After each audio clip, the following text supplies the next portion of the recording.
Hello, everybody, and welcome to UFO Secret Space on the Aquarian Radio Network. And I am your host, Lessin, with my co-host, Gresham Nickell, and we're going to be calling into Theresa J. Morris in just a moment here. And I've got to call my co-host. She's not here, so bear with me one moment while I get her onto the show. My apologies.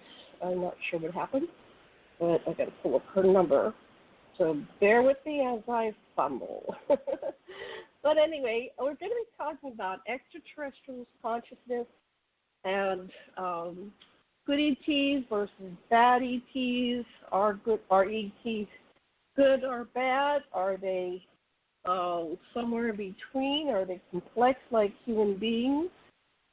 So that's part of what we're talking about. We're going to talk about what the types of species are. Hold on one second. I got to think because I'm putting in the wrong number. Just bear with me. Okay, let me dial Karen Gresham Nickell. And let's see. I'll hit this button so it won't be noisy while we're talking. While I'm talking. Okay, here we go. So, I'm sorry. It's making a noise. And it's blocking my words, so I can't see what I was going to talk to you about. Okay. Hi, Karen, are you there? Hello, yeah, I'm here. Hi, Karen. Can you hear me? We're Hi. live on the air. Yes, we're live on the air. Good. Okay. Yes. Great. So what we're going to talk about today are extraterrestrial spirituality and the evolution of consciousness. And this is an episode of UFO Secret Space. And I'm Lessin, and you're Karen Gresham Nickell. In a couple of minutes, we'll call in to simulcast with Theresa J. Morris on, TJ Morris ET Radio. But we're going to focus on these higher dimensional beings and those from higher vibratory frequencies that we perceive as good or godlike, angels that are often seen as beings of love. And while we acknowledge there are many beings in creation, there are contactees like myself and Karen and TJ. Some people perceive themselves as abductees, that they're being taken against their will. But what we're looking at right now is the conscious contact and the category of contactees that are known as experiencers. They experience contact with extraterrestrials, interactions with them, and I personally worked with many different species. I've been in councils with hundreds of different species at one time, and smaller councils with like 20 or 30 people.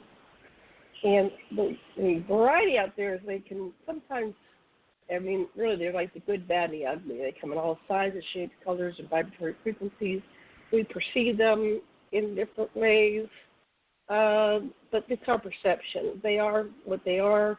Often they're very complicated. Some species offend the human eyes, and others radiate such beauty that they're so beautiful we almost pass out. So, Karen, welcome. Hi, welcome. Extraterrestrials have you seen or perceived or worked with? Extraterrestrials, interdimensionals, ghosts. Tell us a little bit about yourself and your contact. The ones that I feel are almost like children, and they look like the little grays, only they're whiter, and they don't have the dark eyes. They have eyes that are like big, like our eyes, only real big, and but in different colors, and they're very playful.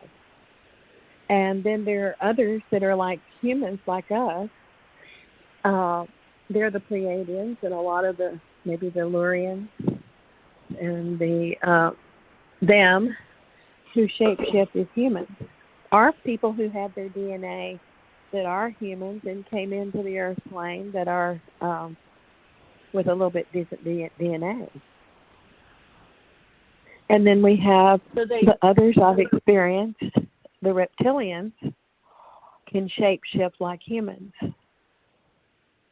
But basically, I think, in my opinion, all of these, I think, well, the ones that are like humans walking around are the ones that are of the light, of unconditional love and force, and higher consciousness and interdimensional travel.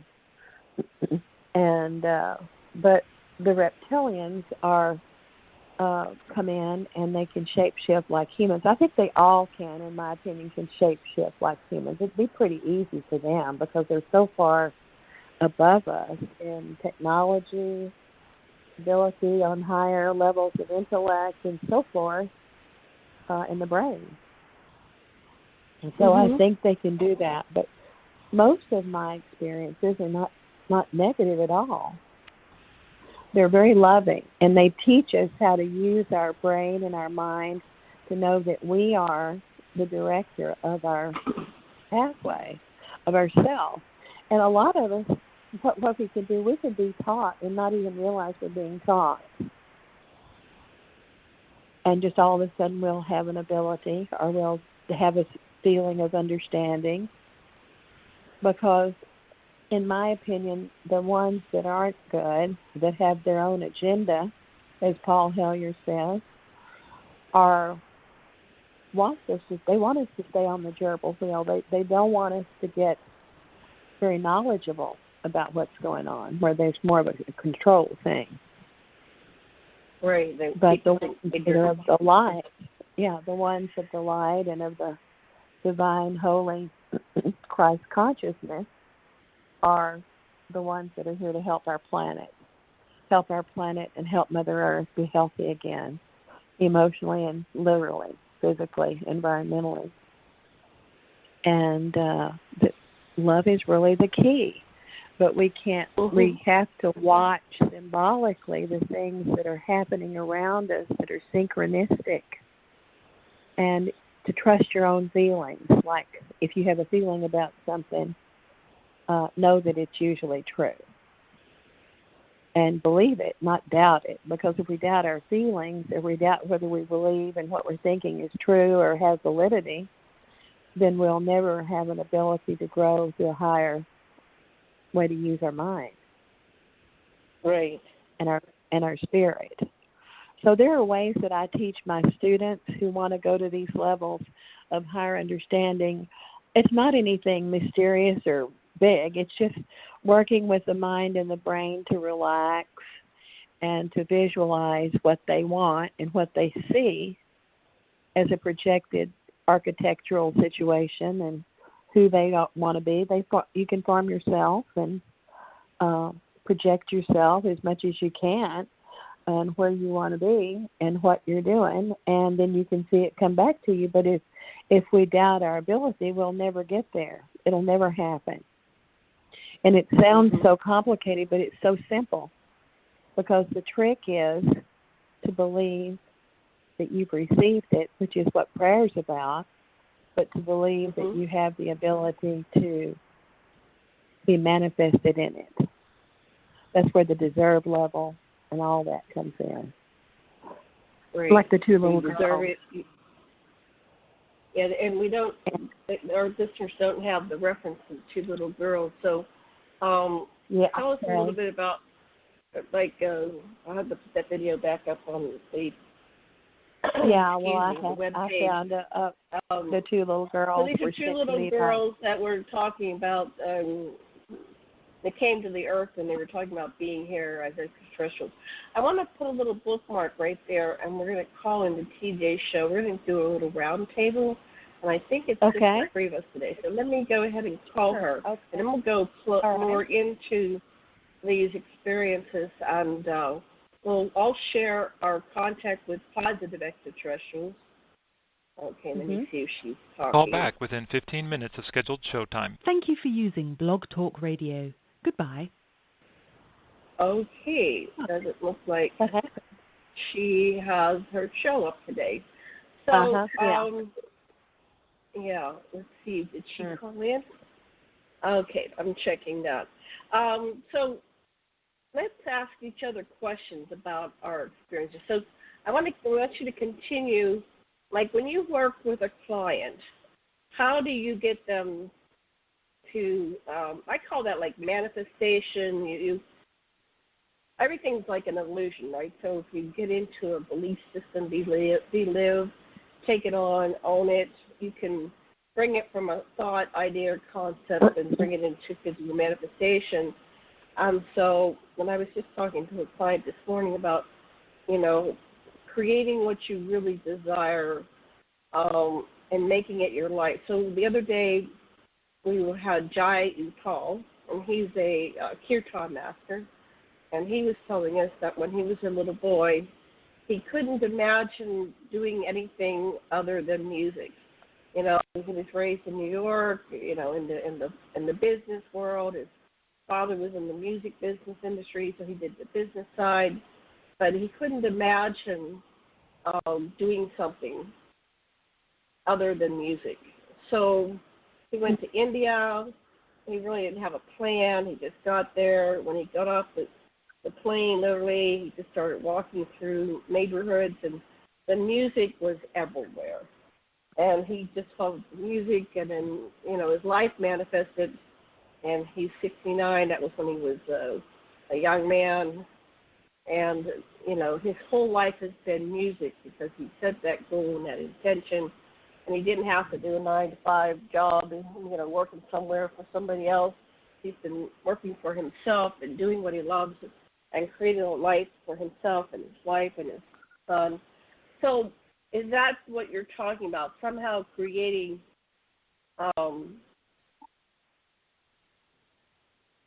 these types of things for yourself? Yeah, the person who learns to do this, the way I learned and the way I teach and the way I see if somebody wants to learn how to do this, is they have to be in a very emotional state to where they can make it work, not from the mind and the head, or literal, practical, logical. They pull out of the head and go into the heart space. And in that way, the feelings of How emotion. do they do that? How would you recommend a person get out of their head and more to a heart space? They can pray. I believe in prayer. I believe in the power of prayer. I think they can pray about it, and they can ask for help to get there, and then they can tell themselves that they're willing to open up to learn more on broader perspectives. And it depends on the individual. And some people just won't do it, and some people will. But usually I find the ones who are doing it are people who are scared and people who are sad or love. The anger is a block. It's like a cement, and that will prevent growth and development. But the sadness and the fear can be like a diving board of a generator or motor or something that propels the mind to go to a state of understanding on a bigger level. And it can go over the theater. I call Earth, this is our class. This is school. Mm-hmm. This is the theater. And everybody we have around us is a prop, or people who we're to learn from, and we mirror image a lot of people who are around us, and the way it is they're with us because there's a mirror of something we have to look at in ourselves. And so we pick this coming in, and then we have our soulmates, and some of us have them that we've been through other lives with. And so we know this, and we have certain people that we'll meet, and we've been there before with them. We don't remember necessarily where we were, but we were, and there's a remembrance. And then when a person starts to have a lot of experiences and feelings, they'll start to ask their mind questions, because I think this COVID thing or pandemia or things like this are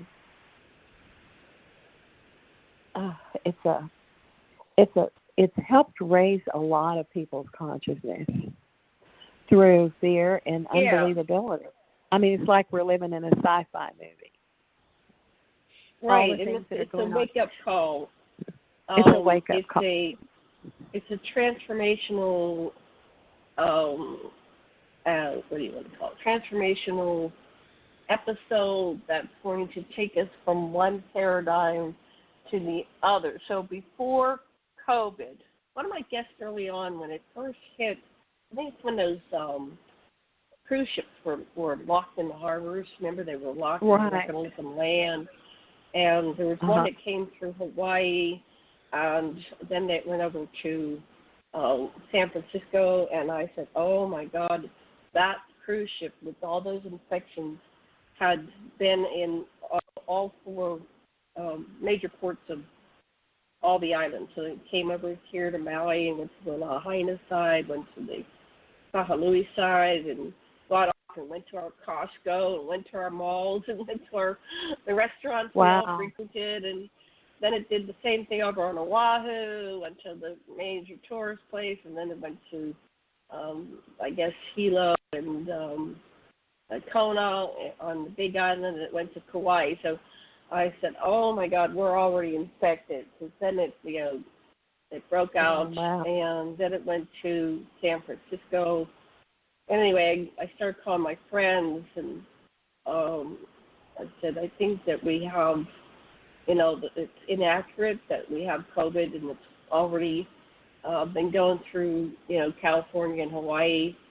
And lo and behold, when they did the backtracking, they went and did autopsies and examined the medical records like 2 or 3 months in, and they found that the first death was in Santa Clara, California, So it went back to February, to early, around my birthday, February 6th, and I was just going crazy around my birthday. It was like, I knew on some psychic level what was coming down, and so I was already, locking myself in.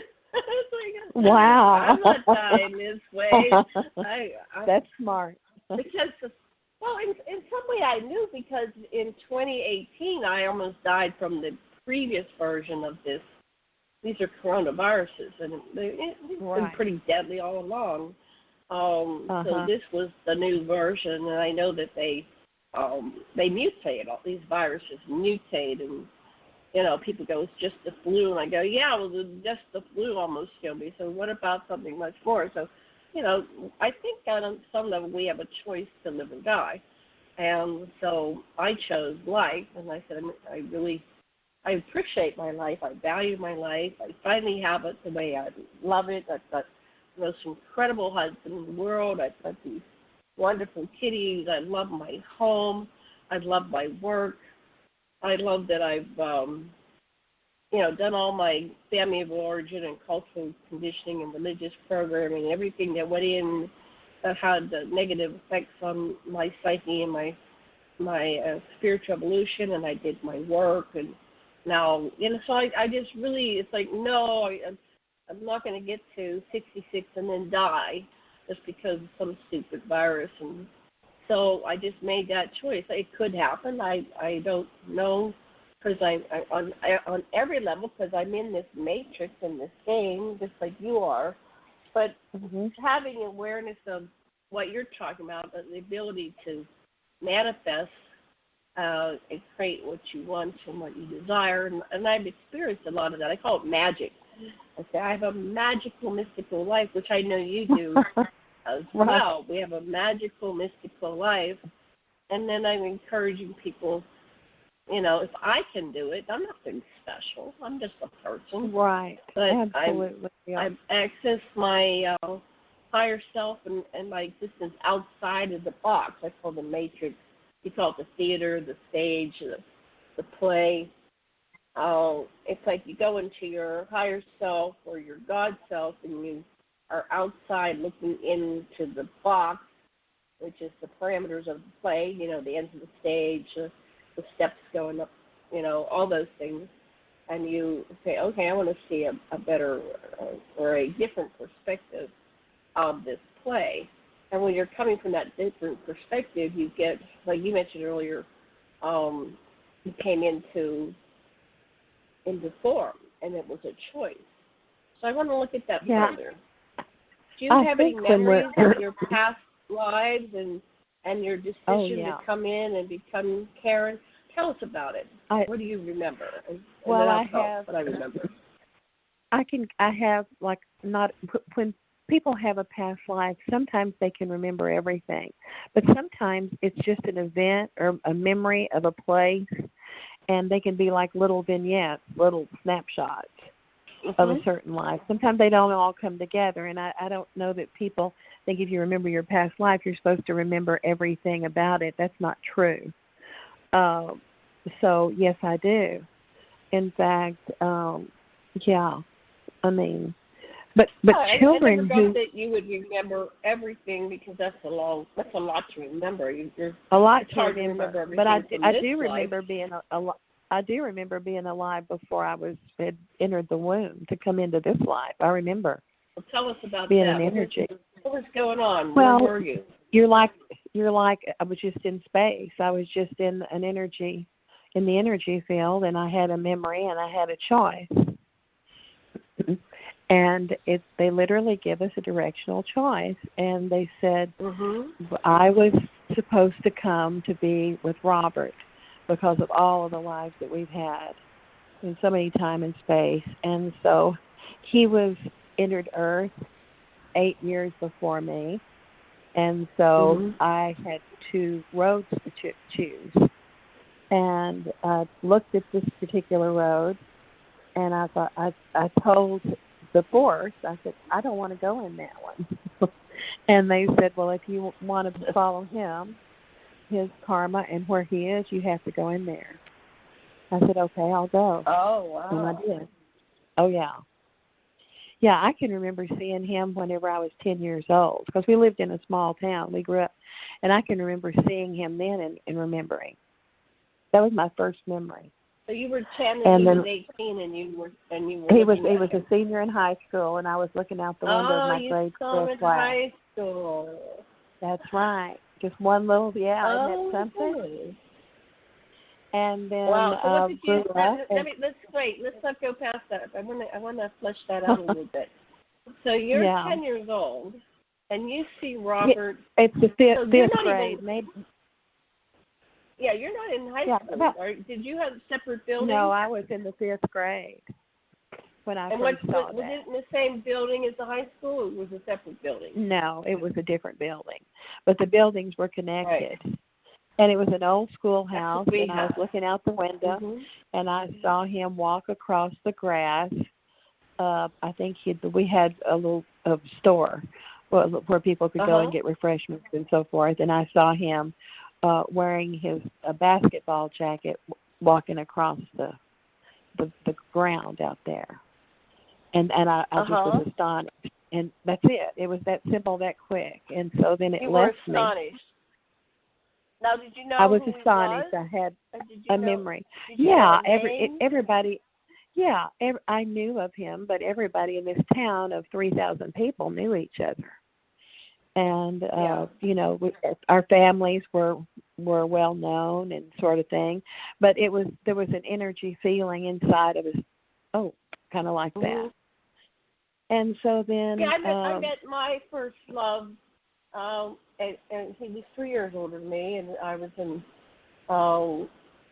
he was graduating, and I was 15, and I was a cheerleader. So the junior high school and the high school were together. So I would watch him. I actually met him when I was 12. So this is important. Let's slow this down. Because you meet somebody that you know on a soul level. And when I met him when I was 12, I went home and I had all these dreams about, like I was still a virgin at 12, right? And I'm having dreams of making love, of being married, being together. And I just met this boy, he was 15 and I was 12, and I go, what is this? And so for one night, I don't know, we were playing we had what do you call it, those the trolleys. Remember the trolleys that had the overhead? People out there, you don't know this. We used to have trolleys in our town. Uh-huh. They had tracks that went right to the street, and overhead they had a connection to the power.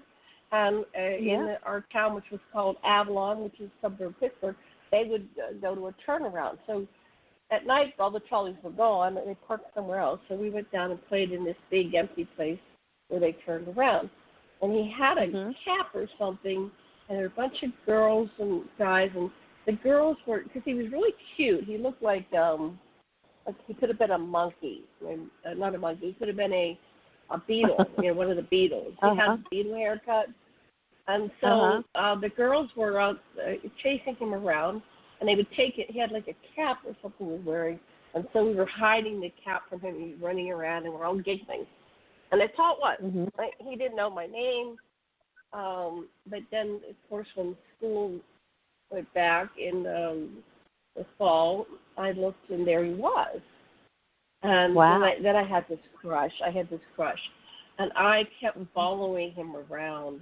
I'd see him on the street. Instead of going back to my house, I'd go, oh, I'm going to follow this guy. Come with me. And so we, be behind him, just giggling little girls, and I would follow him.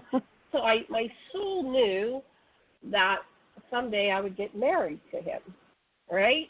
Wow. And so your soul knew that, and so I probably had this conversation, before coming in.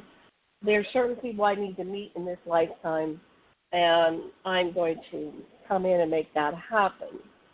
And so that's fascinating. So what was the next time? Let's stay with this a little bit. So you saw him with his jacket, and then what happened? Was there any other episodes it just faded away into time, and then time and events happened and so forth, and then, he used to work at a grocery store. Well, he was going to college to pay his way, and my mother was alive then, and she went, and I remember telling her, this was a little bit later, maybe, I said, oh my goodness, there's Robert Nickell. She said, he's a young man, Karen, you're a child. And I said, well, I don't know, I just think he's handsome.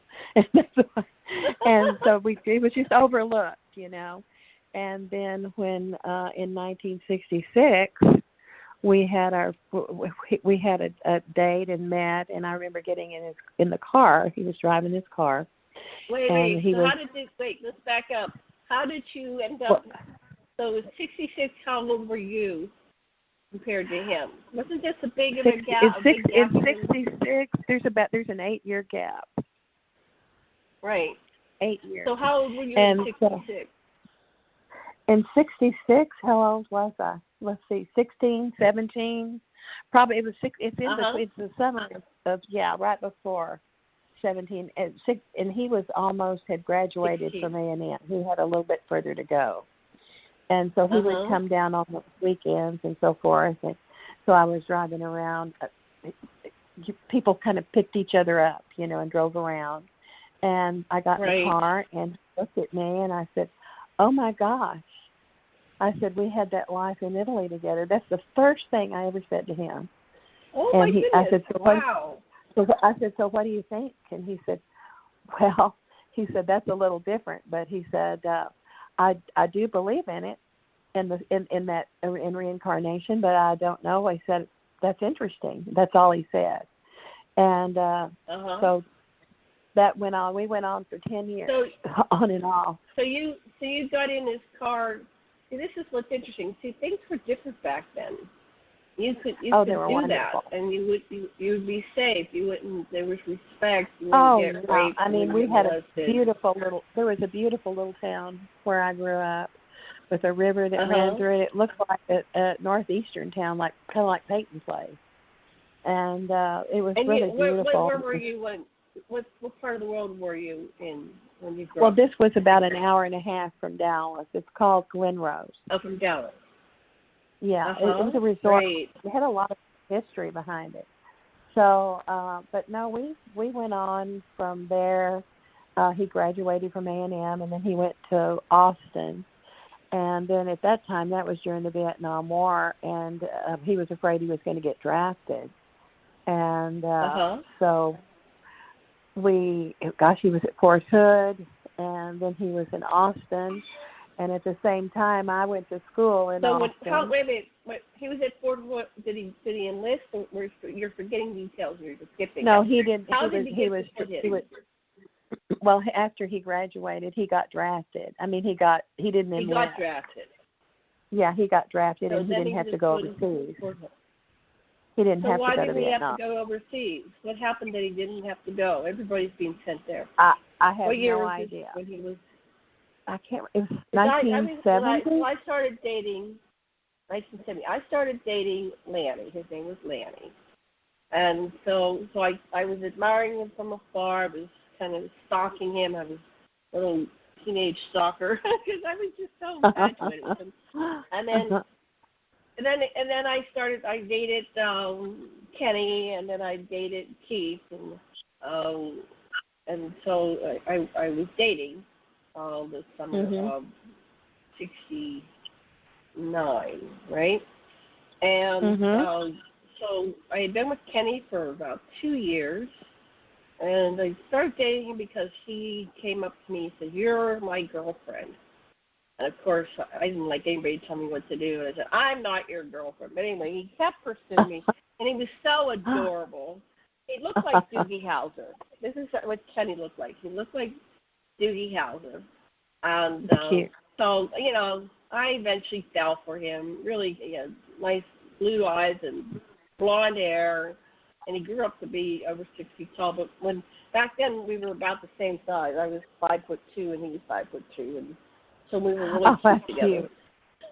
That's cute. But he kept telling me, "We're getting married, and we're gonna have 4 kids." I guess, "No, you can't plan my life." And I knew all this stuff because I was very psychic. I said, "No, you just came around the wrong time and the wrong place. I'm not going to marry the first person I'm dating." So he never quite did that. And eventually there was an incident, and he got grounded, and it was like summer. And I said, "No, I'm not going to not do anything because you're grounded for the summer." He was shoplifting. Anyway. It was an innocent thing. The guy he hung out with was kind of a James Dean type, redheaded James Dean, right? So it was just, it was that summer, 68, 69. So anyway, so I said, "Well, I'm breaking up with you because you shouldn't have done that." And so you thought, I don't know, I was just brokenhearted that we couldn't hang out together, and that he was grounded, and I'm those things were important. I don't mean have a lot. patience. Yeah. Yeah, I don't have patience for a grounded person. And I was angry at him for getting grounded. And if he loved me enough, he wouldn't have gotten grounded, He wouldn't do stupid shit. Right. That's just how we thought, right? So I went with Keith for this summer. But Keith, who was the same age as me, he was a little boy, and he wanted to play sports, and I wanted him to be all romantic, so that didn't work. So on July, July 20th, 1969, the night of the moon landing, I went down to Keith's house, and I gave him back we had friendship rings that we would wear, right? You're going to say he had a friendship ring. And I said to him, "This isn't working." And I was crying because it was hard, when it's over for one, it's over for both. And I stopped at Elm. There was a family called Elm, last name Elm, and the moon was really bright and big, and I knew that they were going to do the moonwalk. And I sat on the we used to always sit in the wall, and the kids would hang in the wall. Nobody was there because everybody's inside watching the moonwalk. And so along comes Lanny across the street. And he finally noticed me. All those years of chasing him, he didn't notice me because I'm this little, straight as a board, skinny and and so I was 15. I wasn't much more curvy then, but I was a little bit older. And he came over and talked to me, and it was like I was like everything in the world. I was the moon and the stars. All of a sudden, all of the attention was on me. And then he kissed me, and then I looked at the watch and said, "I have to go. So they're going to be." They had timed it, so it was the East Coast, and it said, they're going to be landing on the moon. He says, "I'm going to go watch it too." So I ran home with 3 blocks. I could bring those down. And I go in just in time, and Neil Armstrong is, I got there just time, is it? And taking one step for man, or what was it, one step for man, one giant step for mankind, right?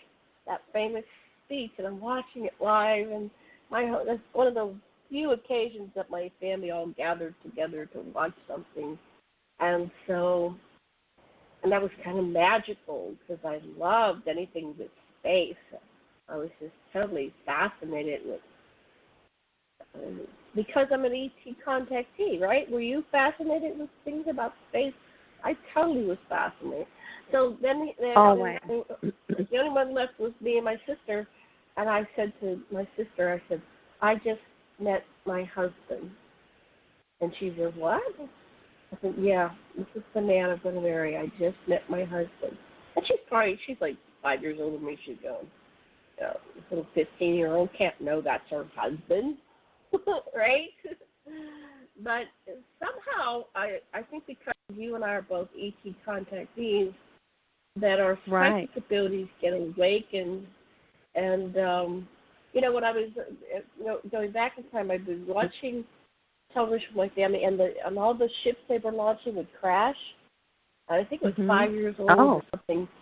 And they were trying to launch, and they would do the live broadcasts. And I remember, I watched all these ships crashing, and I turned and looked at my family, which was my father, mother, older brother, older sister, and I said, "What?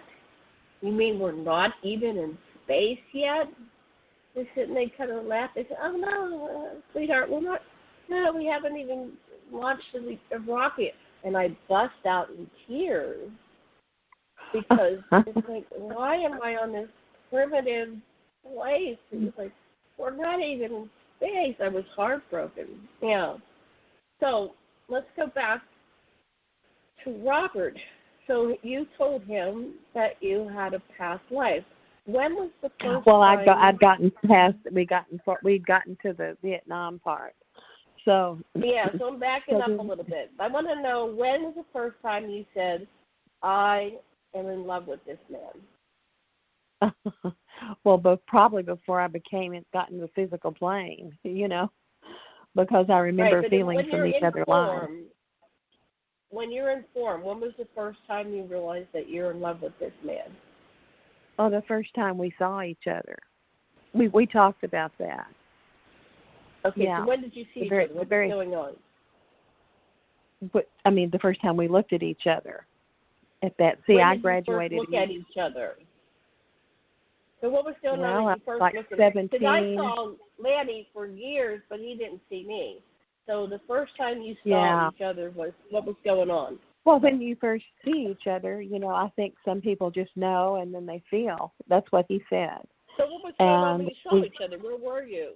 You have to remember. We were just driving around. Yeah, we were just driving around. Like I said, it was a small town.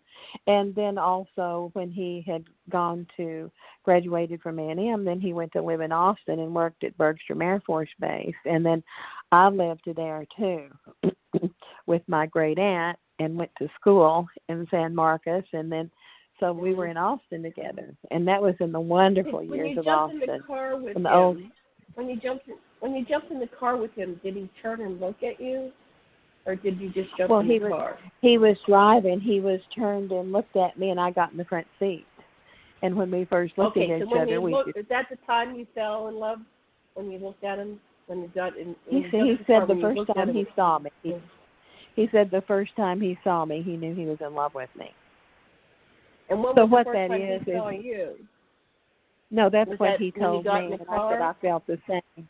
Yeah, the very first time that we saw each other, probably the energy fields were strong, because, we'd seen Right. each other a lot at random, being in a small town.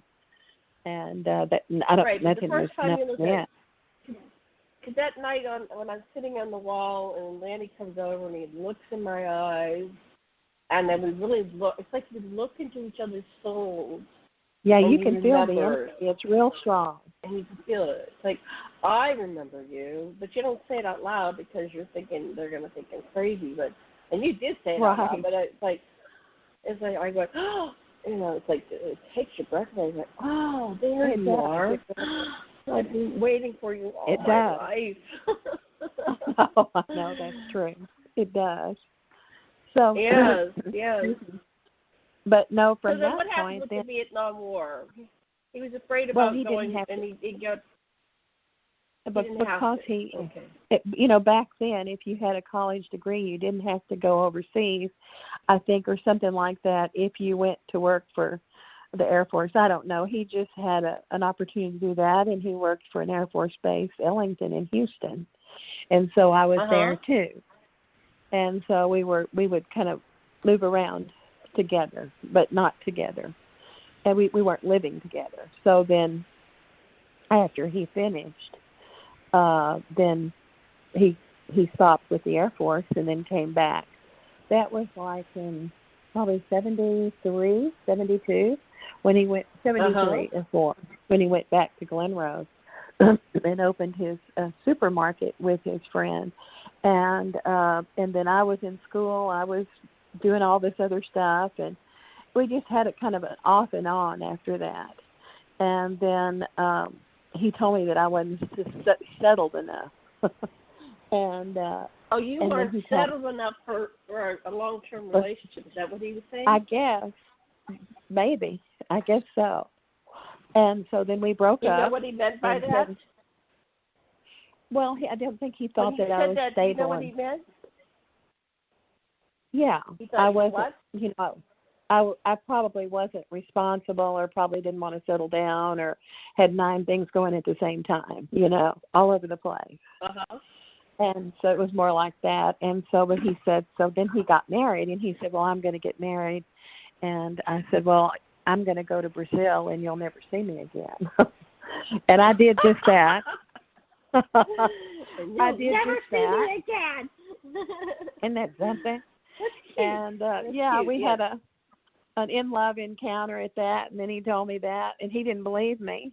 His mother said, well, he was wanting his cake and eating it too. And I said, she said, that was wrong. You were right. He was so sweet.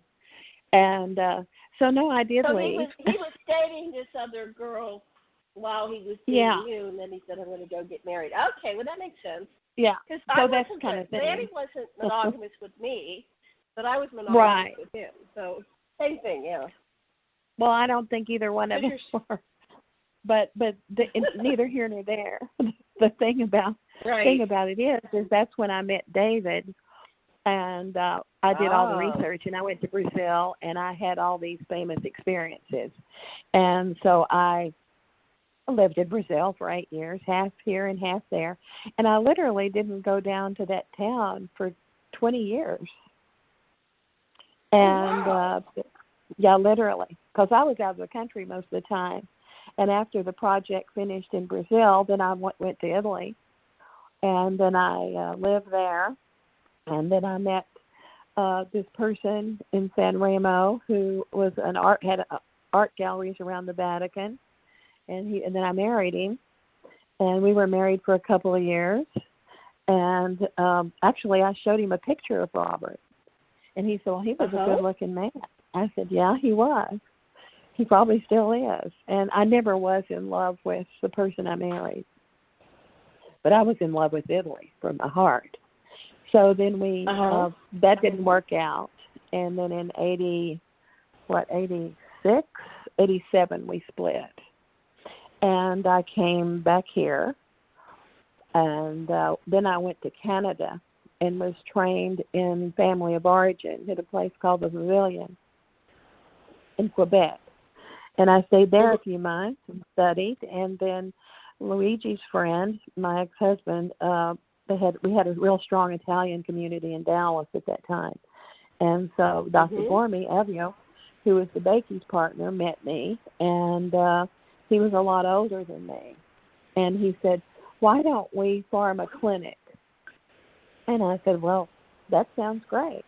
And so we had a clinic, and I did the clinical hypnotherapy and all the encounter bats and the family of origin, and he did the medical stuff. He was, of course, a cardiovascular surgeon.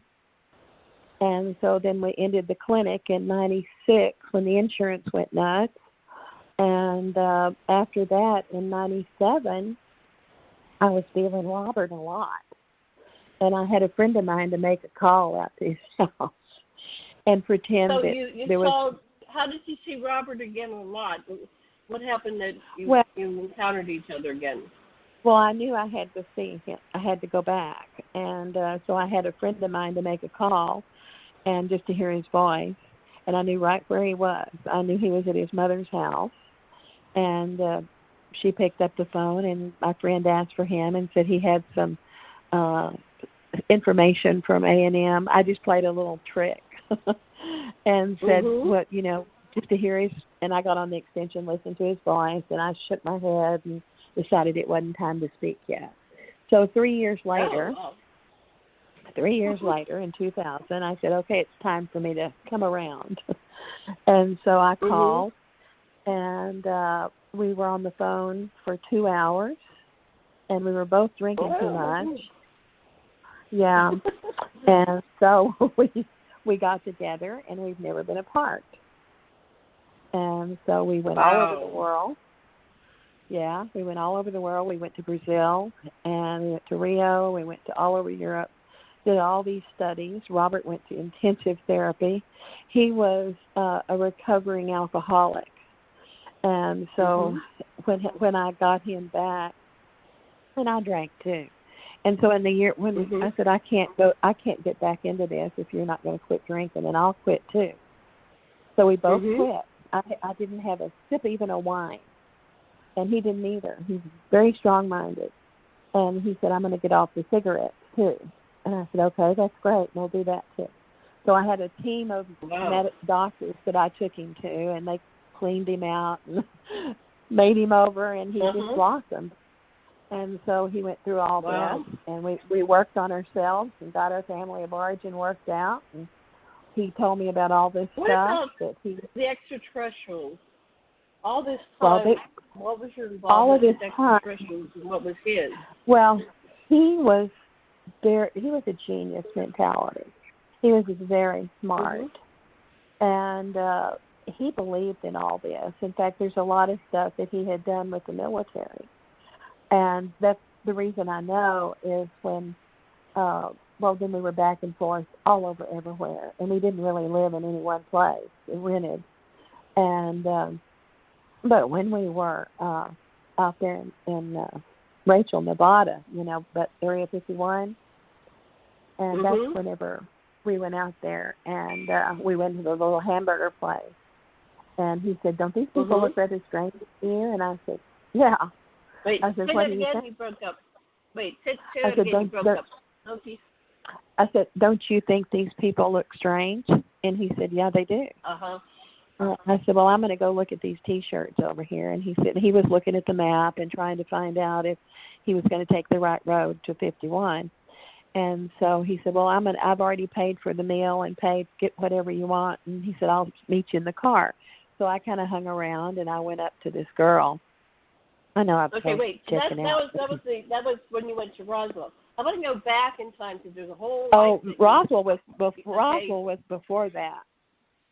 Roswell was before even I did the first symposium 2012 in Glen Rose. See that Roswell was before that. So let's go back in time.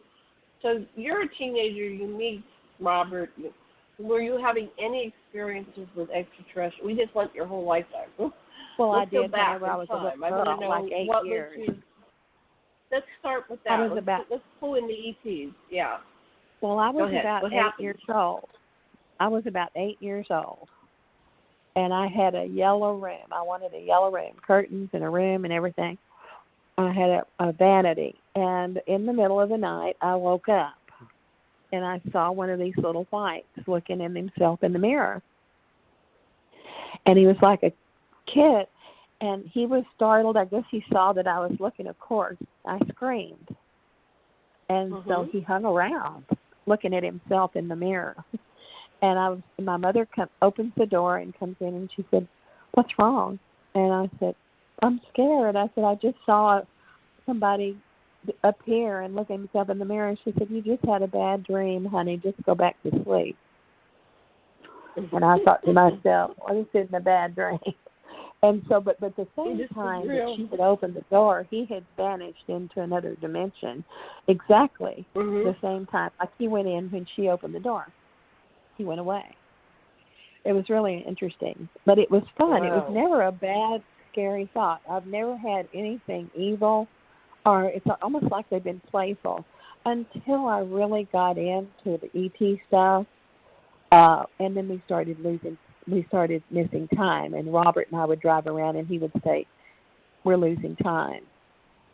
And I said, "Well, what time is it?" He said, "It's 3 hours later. We're almost in Houston." He said, "We were going down this other place." I said, "What happened?" He said, "I don't know." Well, neither one of us knew. And I think we were taken at that time somewhere. I don't know. But we would have these experiences together. This was back probably in 2006, 2007. And then we went to Roswell, I think, in 2007 or 2008 by ourselves. Okay, let's pause right there. We just have a caller. I'm going to see who it is. See if they have a question. Okay. Okay. We rarely get callers, but let's see who this is. Area code 708. Hi. Do you have a question for us? Who is this, please?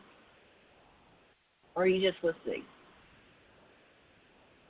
Anybody there? Okay. Well, I'm going to put you back on mute. Thank you for coming, and thank you for listening. Okay. Well, that's a sign. I don't know who that might be. But that's a sign. I think that's, well, see, now that's a good thing that happened. I hope we're on air. I hope we're on the air. We're on air, yeah. So people, okay, well, this is a good example. It's 646-649-0893. Let's see. I don't know if you can raise your hand. This system doesn't have a way to raise your hand if you have a question. I wish it did. Anyway, I'm going to launch the chat. There's a chat here. I never use it, but I'm going to launch the chat if you're listening. If you want to ask a question, you could probably put something in the chat, and I'll pay attention to the board a little bit more than I normally do, because it looks like we've got some people wanting to listen. Yeah, that's great. So that's wonderful. Let me go back, and we're going to cross our stories back and forth, because I'm going to go back in time. So you met your soulmate. Let's call Robert your soulmate. When you were a child, and I met my soulmate, my first soulmate, wasn't the only one, but I met my first soulmate when I was a child. And from my understanding of the Organization of Souls, I read a series of books by Dr. Michael Newton Institute, and he has over 40 years of research, thousands of therapists trained. They have a database of over 40,000 regressions to the life between life part. So it's past life, but then you can eventually get deeper into the theta and beta and alpha, and you get so really, really, really deep. And then you find yourself in between lives looking at your decision to come here. And in the 40,000 cases, there's a similarity between them all, where we each have guides.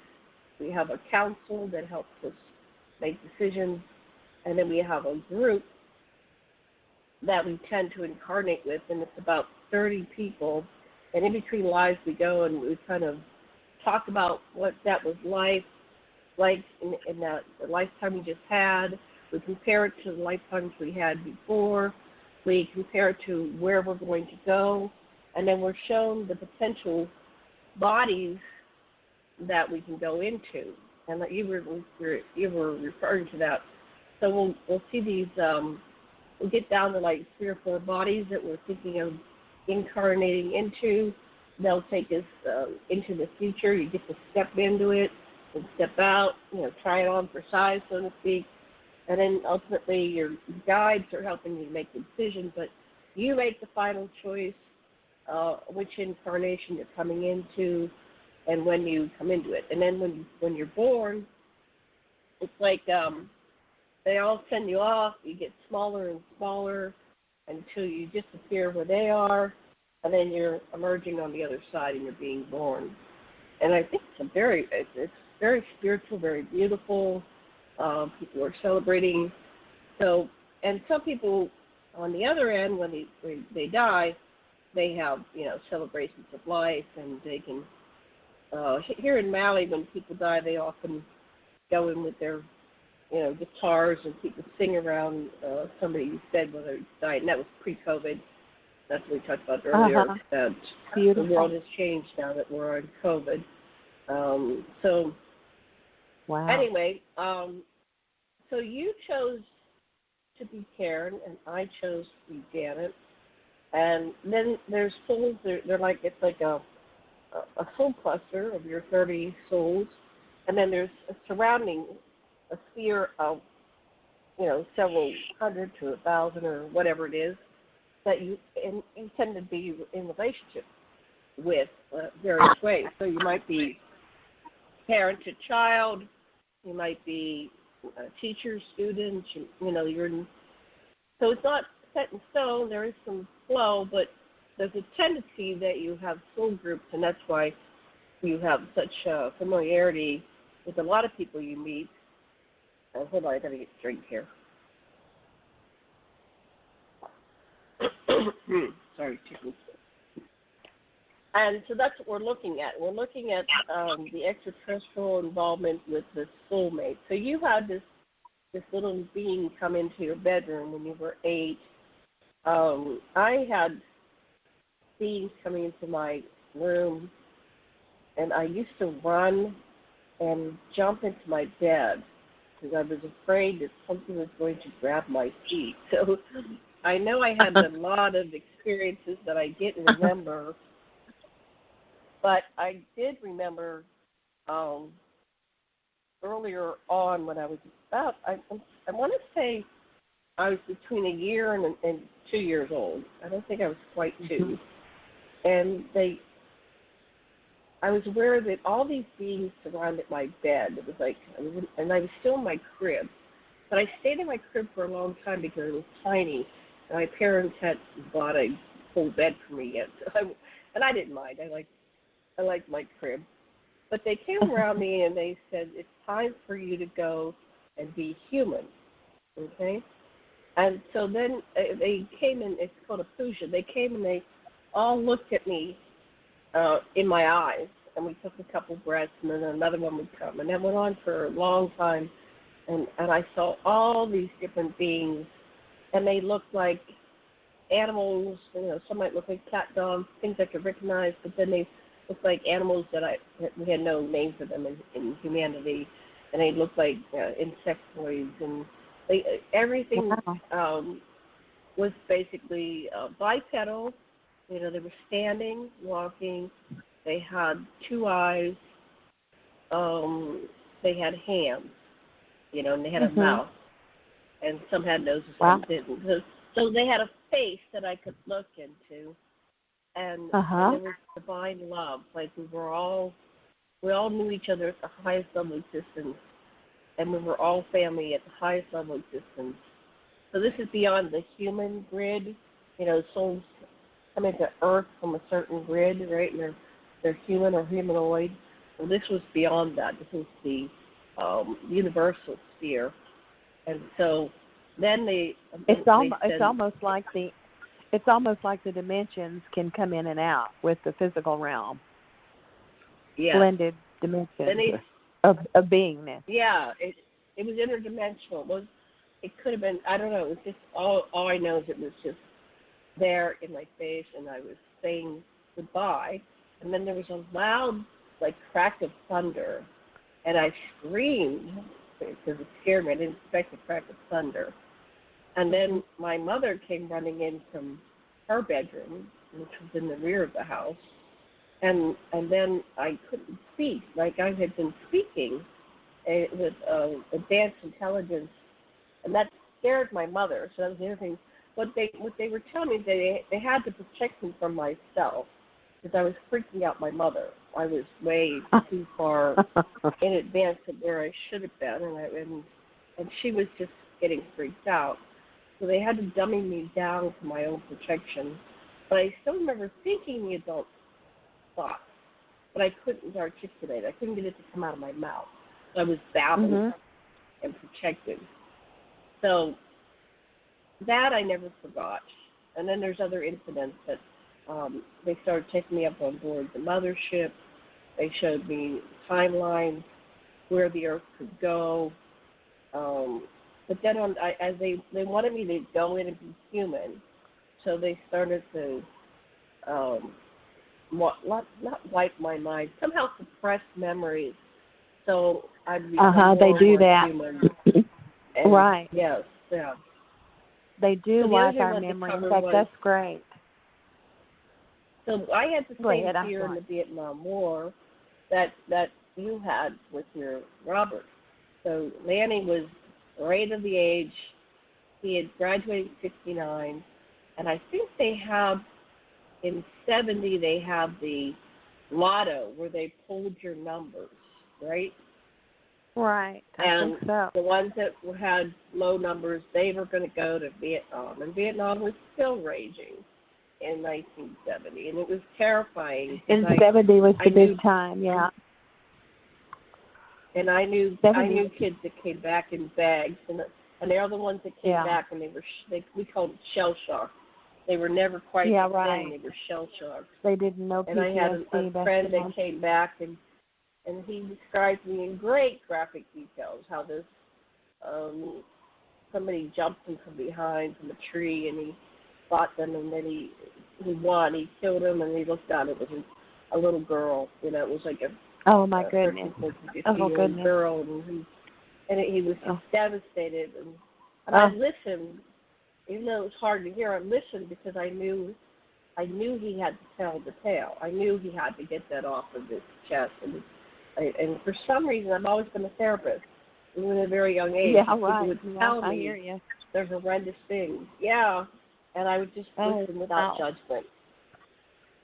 Oh goodness! And yeah, so, well, that's true. Yeah, I can remember when Robert was at work. Yeah. Sorry. So let me finish this one thing, and I'll pass it back to you. So I manifested,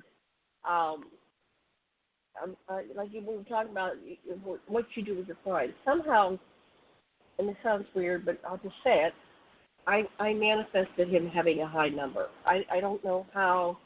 I went into that magic realm, and I just prayed and meditated for days because I knew it was coming up. And he had a very high number. You know, it was like over 200. So he wasn't going. We were in the last third, 365 days a year. It was just like the first half were needed. And they were the sacrificial lambs of society. So our culture, most kids today, most young adults, most middle-aged adults, have not experienced a draft where it's mandatory conscription. That when I was growing up in the 60s, I kept seeing that the children in the years, above me get drafted, and we would get the reports about who died or who came back mutilated, or traumatized. So that was a horrendous time. We never want to draft again, but I would like to see us have zero wars and end all violence. Oh, absolutely. That's my greatest hope with the extraterrestrials, is that because I've been on planets of total and absolute peace, and I know you have. Oh, most definitely. Okay, I'm going to call into TJ's show now. Let me get the number. Go ahead and Did we have some people? Did we have some people that wanted you to call them? Did you say? Yes. I'm going to call into TJ's show, Oh no, I mean people who had called. Yeah. People who had called you wanting to ask a question. Did you say you had a couple? I put them on. I have one. I'll try them again. Maybe they were away. Okay, area code 708 is. Do you have a question? If not, I'm going to hang up. Not hang up, but I'll mute you. Thanks for joining us. So now I'm going to go back. I'm going to go back to calling TJ's show because we're supposed to simulcast. Okay. And I know she has her intro for the first 5 minutes, but I got to pull up her number so I can put it in here. Oh, here it is. So I'm going to dial, and so we're going to join Theresa J. Morris and TJ Morris ET Radio. And let's see if she's broadcasting. Hold on one second while I turn on the mic. See you again.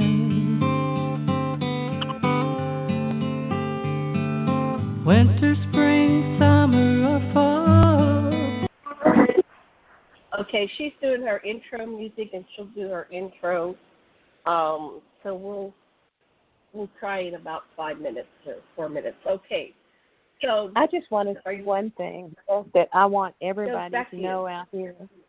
I want everybody to know out here that we're nothing special. I'm nothing special. And we're all equal, and everyone, if they seek and explore life, beyond life, whatever, can have these things happen. Usually, and I don't know about you, Janet, probably so, is whenever I was a child, I was kind of an explorer and an adventurer. I used to crawl around in the creeks and look around for things, and I was always like too. That. Mm-hmm. And so, picking up those rocks and seeing those crawdaddies. Yeah, right. Exactly. And everybody is the same. But people, I don't know, have a tendency to want to be on a gerbil wheel of a bubble that they feel is safe in the physical. And this is a theater. It's a test. It's a school. It's a class. It's the whole thing. And then it's over. But we're never over. We don't die. There is no death. And I just want to say, for people who are interested in knowing about life after death, there's an MD. His name is Eben Alexander, EBEN Alexander, ALEXANDER, MD. He's a neurosurgeon. He's a Harvard graduate, and he tells all about it, from the medical end to the metaphysical end. So if anybody wants to go on YouTube and check him out, he's excellent. And he talks about life after death. And he talks about being a doctor in the conventional and he actually was in a coma for a long time, and it talks about his adventures. So, yeah, I just you don't have to be special to learn how to do this. Right, and so we're going to go into that in this series of shows, more about our personal stories and how you too, I think that you can access extraterrestrials by inviting them. At first it might, if you have this part of us that's a fight or flight, knee-jerk reaction to things that are outside our box, you need to learn how to calm that down.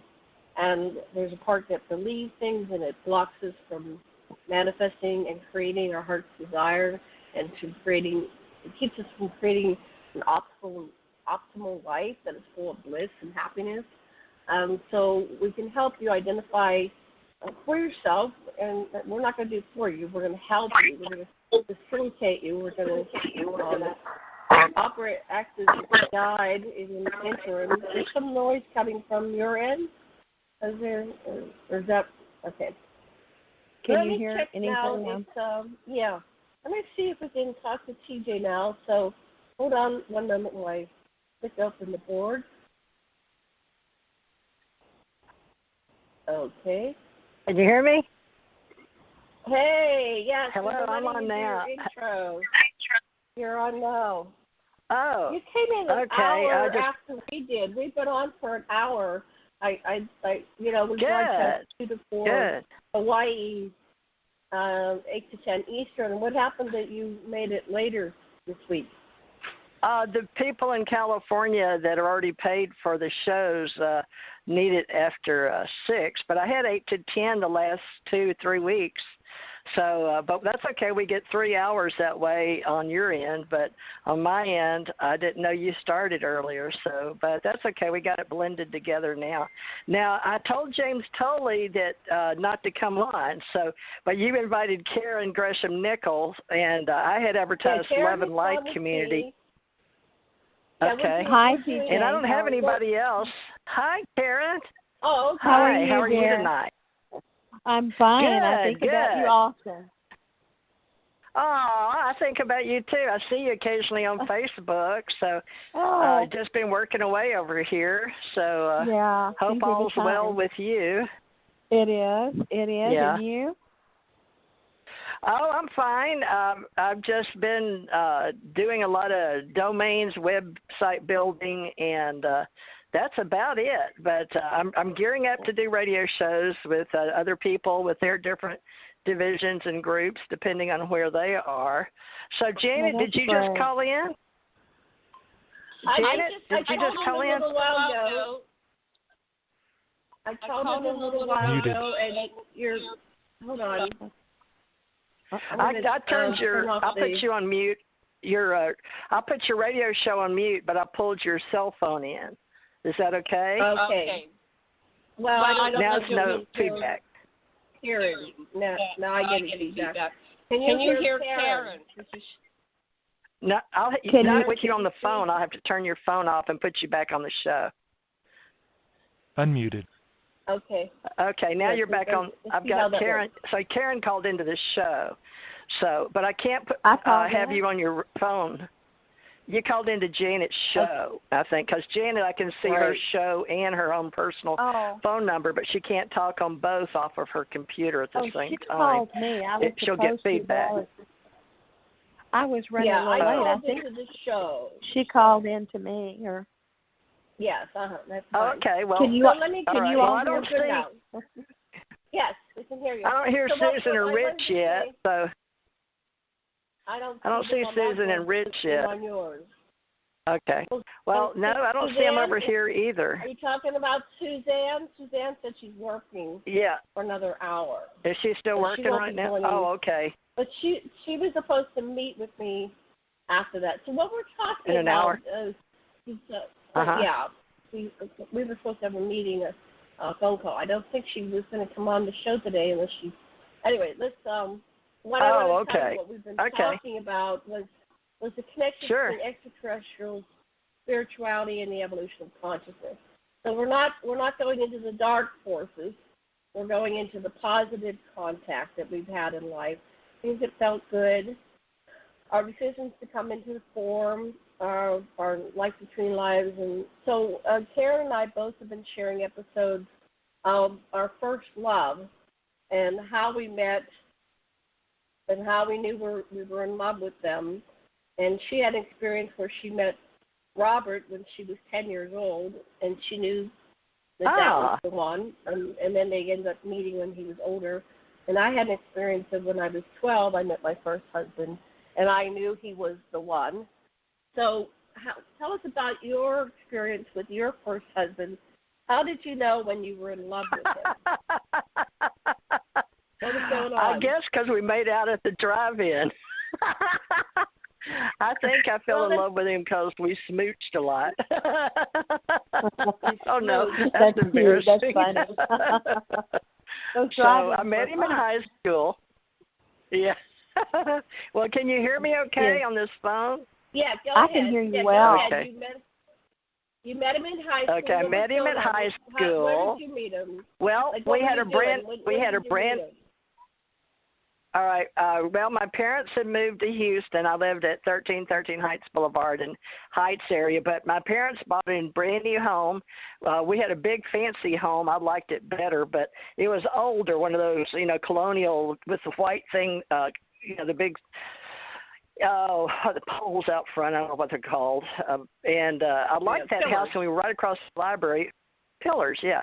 But Mom found a brand new home, and it was bigger with lots more bedrooms. But we had a big I'd like to across from the library. We had this big library with big, 2 big fireplaces and a big library doors you pull open. But I gave all that up because she wanted that brand new house, so I sided with her since I was the oldest kid. So, we went and we moved, and that's where I met my new boyfriend, Stephen Lee Parrish, and had his children. So, but I met him in high school, which you guys knew 2 or 3 weeks ago, or whenever we did our last show, and he had 5 scholarships. He was real smart, and he was the band president, and he was the first chair trumpet. And I'd always been first chair, even though I was a girl, but he was super good, better than me. And then there was Victor Banks, me, and him, and we were the 3 jets for the school at James Madison. James Madison was brand new that year. It's a totally different school. Wait, I was a trumpet player and a majorette. We were trumpets. I didn't know you were trumpet players. Oh, you wow. do? Yeah. That's great. No, I did not know that part about you, that you played a trumpet. I knew you were a majorette. Yeah. At our school, you couldn't be both. You couldn't be a majorette and be a trumpet player. You had to pick the band because they went to band camp and they all, for when they did the marches and the halftime. So you couldn't be a trumpet and in the band.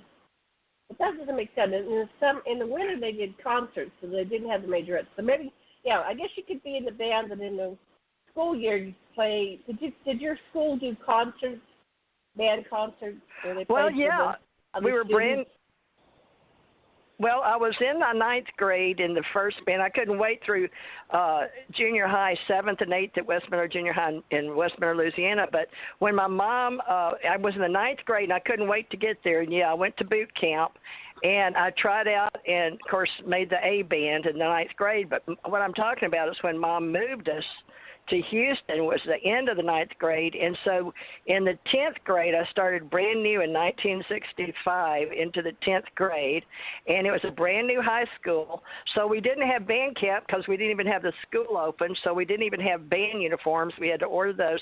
But in both of all the bands that I was in, junior high and high, you had to be in the band and play an instrument to be a majorette. Because remember, now you may be thinking of the Flag Corps or some girls group at your school. I don't know. But interestingly enough, we only had band majorettes when I was in Louisiana. But when in Houston, we had the band majorettes, and I had to try out and beat different girls out. And then there was only 4 of us. So we got 4, and we had mother help to make our uniforms. So I met him when we all started that brand new James Madison High School. So, but I had to play in order to be a majorette. So in Pennsylvania, that's curious. I strongly believe in band and PE. I loved PE and I loved band. Those are my 2 favorite subjects. So, but saying that you couldn't be a musician? Well, I have to rethink that. I know that during the summer you couldn't be both. If you were a majorette, or we called them a letterette, they had the ABALON letters that you would flag and do routine. You couldn't be in the band and be a majorette in the summer, but I guess in the winter you could because there wasn't a conflict. Now I was a cheerleader. So I couldn't be in the band and be a cheerleader because the cheerleaders were out there during the games, both the basketball and the football games. We were doing routines and stuff like that. So I was a cheerleader, and I loved it. But I didn't. There was a lot of politics even back then, and I only made it for 2 years. And the other girl that was more popular won the head cheerleader. But the girls went up to me and said, well, your game always been real creative. So I would make these routines that were just way beyond even what other people were doing in other schools. I was very creative. And they go, we wish we would have had you because you're the one that's most creative. So that, I think, is part of my connection to extraterrestrials, is being a manifester and creativity. I have high creativity. So that's what we were talking about, the first part, creativity, manifestation. So anyway, so you got to be, but what happened when you were out, doing your routines at the football game? You couldn't be playing the trumpet at the same time. No, you play the trumpet all the time, but then during the football games, we would go out instead of marching, outside we had our own football field laid out. The majorettes would practice and do our routines, but during the winter, we had symphony, and I played a French horn then. So we had the symphony, and we did, inside the building, we had a big, huge theater where the art department, worked out on the stage. I always wanted to be in that too. Mm-hmm. So I got theater after I was an adult, but I couldn't do what theater. Year was that? I had to take a language. What year was that? I started in 1965. 65. Okay. Were you in Houston in 72? Yes. Okay. Well, Robert and I were in Houston in 72. Isn't that weird? Oh yeah, I didn't leave Houston. Yeah. Where did you live? Well, I think we discussed this, but isn't that interesting? Yeah, we're going to find out with our Love and Light community all our past history and where do our paths cross, because we do that in metaphysics and with our esoterics and our spiritual community too. But the Love and Light community, I didn't really tune into the difference until the 70s, but I remember my children told me I had tarot decks way before they were born, and they remember picking decks, and I had no clue. I thought I didn't get in, but I guess what it is, I didn't get my first real astrology reading and chart and pay for it till 84. So I thought when I started 84, but you know how we forget little things, but when you go back and you read your timeline and then people help you. But I picked up, I guess, my tarot somewhere. But Mother was psychic, so that's how, I got into all that. But 1965 was the year James Madison High School opened up, and we played against Westbury, and Deborah went to Robert E. Lee. It was Robert E. Lee, and in West Monroe we were the Confederates. And we had a rebel flag, the West Monroe High School. What year did you graduate from high school? 67, but I had to go back and get a GED because we talked about high 11th. My husband, it was during the Vietnam War. Right. Yeah, and I was in the high 11th. Yeah. What's the high 11? It was the Vietnam War. What's the high 11? I went and took tests. They let me out. They didn't let pregnant women because I got pregnant. I was pregnant in 67, so I had Angie early. She was supposed to be May 68, and I had her early, March 25th, my first daughter. So, but that's when I was hanging out with Joan Robinson Hill and all that Suzanne was tapping into 2 or 3 weeks ago on one of those shows we did. Right. So it all goes together. We just have to put it in I guess, or like Karen said, what year? Well, Karen, in 72, where did you live? Do you know where did you know where Westbury was? Or the Southwest? Robert was working for Ellington Air Force Base, and that's in Pasadena. Yeah, I lived in Pasadena on Red Bluff Road, if you remember Pasadena. Do you remember Red Bluff Road? No, I didn't live there. I checked into an apartment to live off of Westheimer. And so then... Oh, wow, way downtown, Westheimer. Yeah. So he was just on the west side of the tollway. And so all those apartments were coming new, So he was realizing that he wasn't going to stay at Ellington. And so then I moved back to Fort Worth, and then he moved on to Glen Road. So we just kind of moved around, but we weren't living together. We would just be together down there. But that was in Pasadena. But those times were wonderful in Houston, and all the music and everything. Gosh, I lived off of Westheimer. Yeah, you lived off of Westheimer? Right across from the Galleria, if you remember, it's probably still there, Galleria Mall. Yeah, I know. I lived right across the street. There was a strip center, and then right behind there were some townhouses. Yep. And I think I paid $8.75 a month. There's a shopping center. It was behind the shopping center. No, this wasn't. It was behind the shopping center. Yeah, behind the shopping center, right. Now that's there interesting, was, and I think Deborah said she was in Houston at that time, didn't she? Deborah I don't DeFranco? know. Yeah, I can't remember now. Deborah DeFranco She was. talking about it. Well, she's Deborah's not going to join us till after September sometime.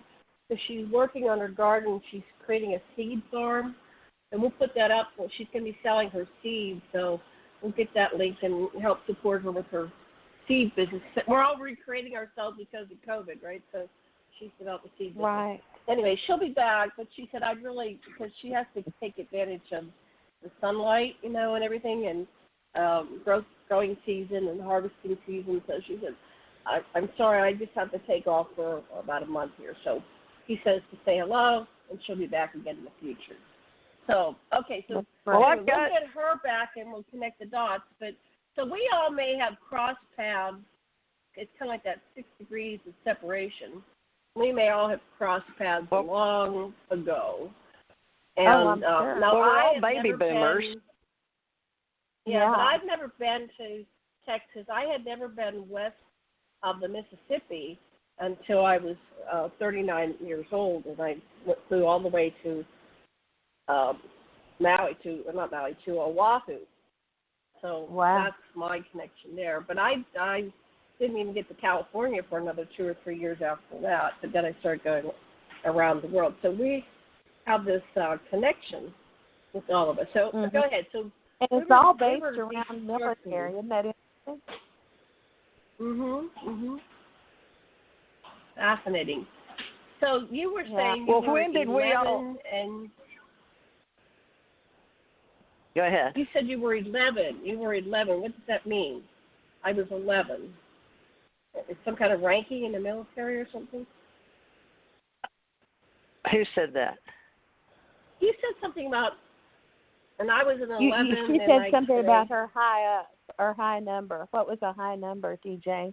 Oh, she wanted to know. We were talking about like Vietnam. You do 9th, 10th. Well, back then, it was either you were beginning the grade or you were the end. They called it high 11th. I guess that was after fall. I was in my last part of the 11th grade when I got married, and I didn't get to finish my junior 12.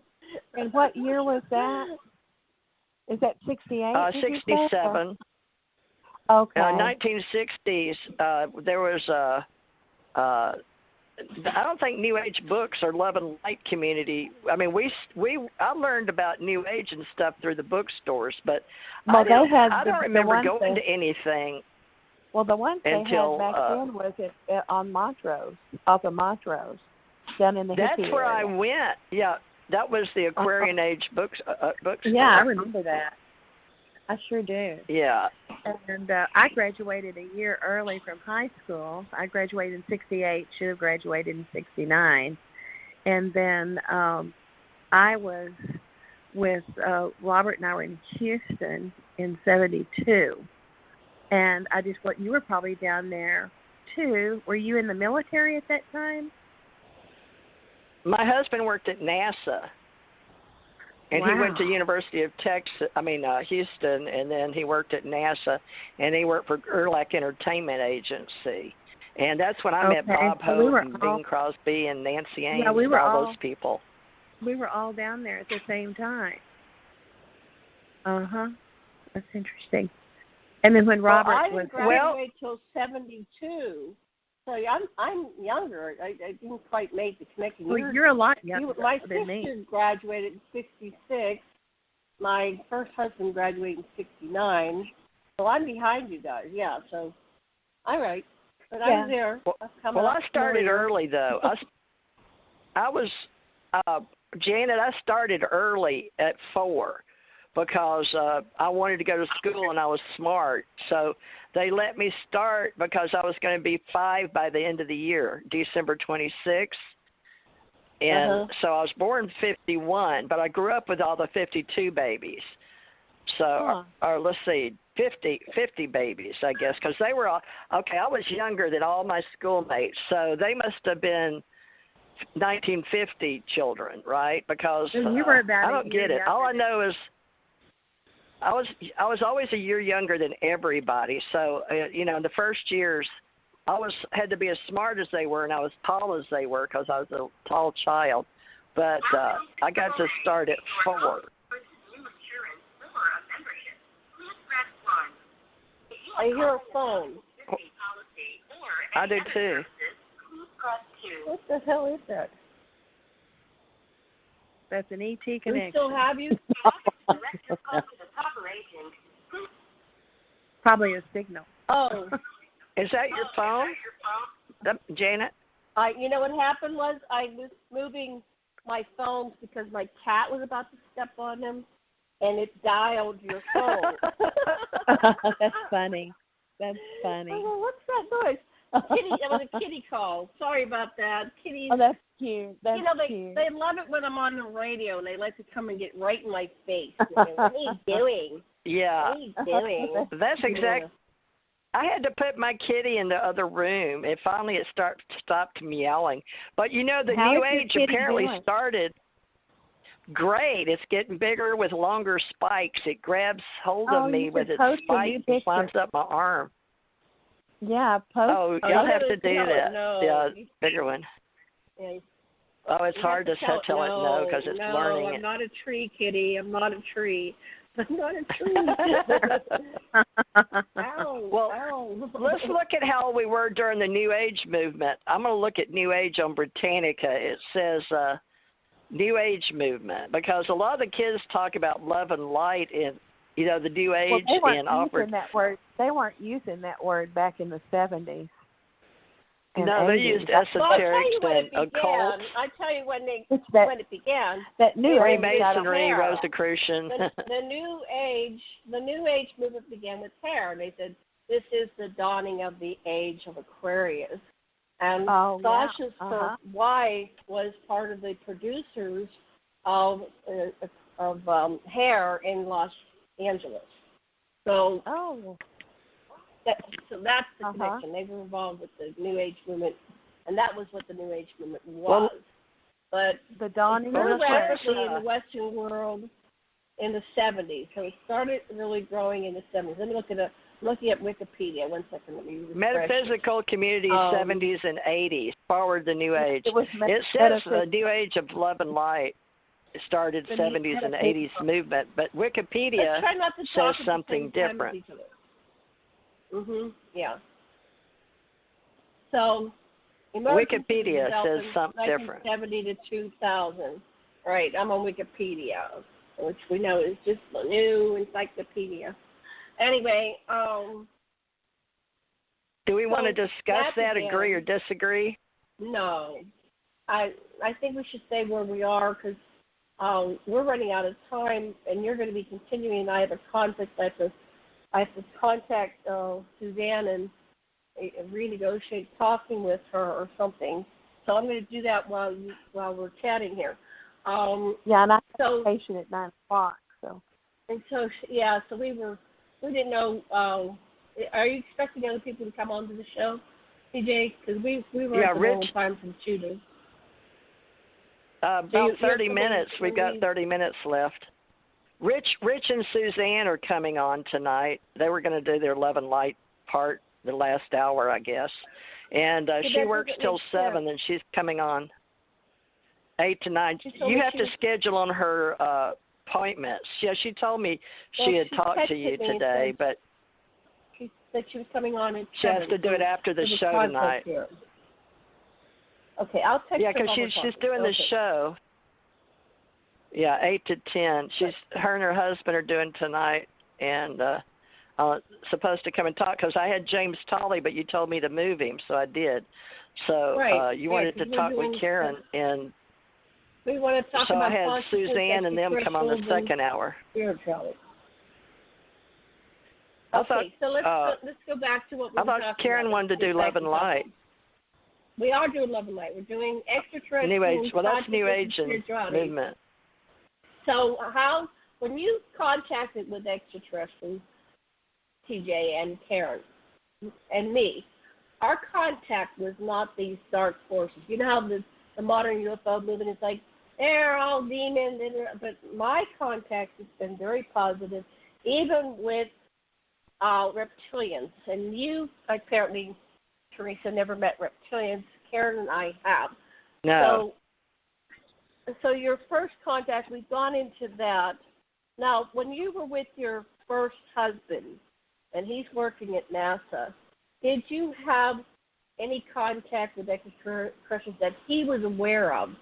Did you have anything together? No, I never told him anything. No, because Janet, his father worked for Grumman and he worked for NASA, and other than they believed in him, but they weren't allowed to talk about him. But he was in the room when they had aliens go over.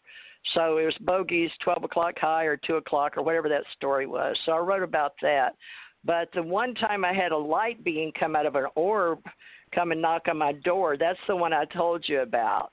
But he didn't know about that. That's when you and I were listening to Catherine Kuhlman on, TV and stuff, and she was real spiritual. But that's all I can remember about spiritual. And then that man came and knocked on my door, and that's when, I was about the time before I had Lauren. When I had her, she was created when man walked on the moon, because Steve was working a lot at NASA at night. But she was born April 3rd, 1970. So you see, I was pregnant during that 69, last part of 69. But a man came to visit me. I was seeing Bernard Rosenbaum, who worked for TRW across the street. Him and Kathy Rosenbaum had 2 boys, Matthew and Timothy, and they wanted a little girl really bad. But they lived right there in front of me, and he worked for TRW and drove a blue Thunderbird. And I had a man come up in a gold, man knocked on my door, and he said, "I want to have a baby with you." And then when I didn't understand what was going on, and I followed him out the door, and he disappeared in a gold, or like the bright sun. It was almost like another dimension, but I call it an orb because it blinded me. So I don't know how to explain that, because I don't know if there's any words for that, if you know what I mean. But he came back later because I was really worried, because I'd had like a placenta previa or something. I had a blood clot where I looked like I lost a baby. But he came back by to say the baby was okay, so I always considered I must have had I don't know if this is true or not, but it goes with that John Mack abduction stuff or something. I never felt I was abducted because I was conscious. But the way I describe it is, a man came and knocked on my door. He came back and took the baby back. They removed the baby. No, he said I was worried at 2.5 or 3 months, but here's the way I put it in my mind. Now this is now, not then. Then I wasn't. I was just a teenager, in between Angie and Lauren. So you know how the way we talk about, like I was I relate to Taken. Allie Clark, the little girl in Allie Clark, and Steven Spielberg did that story. I related to that because when I was little, I had so many operations, so I went under with anesthesia, and then I died in the 2nd grade.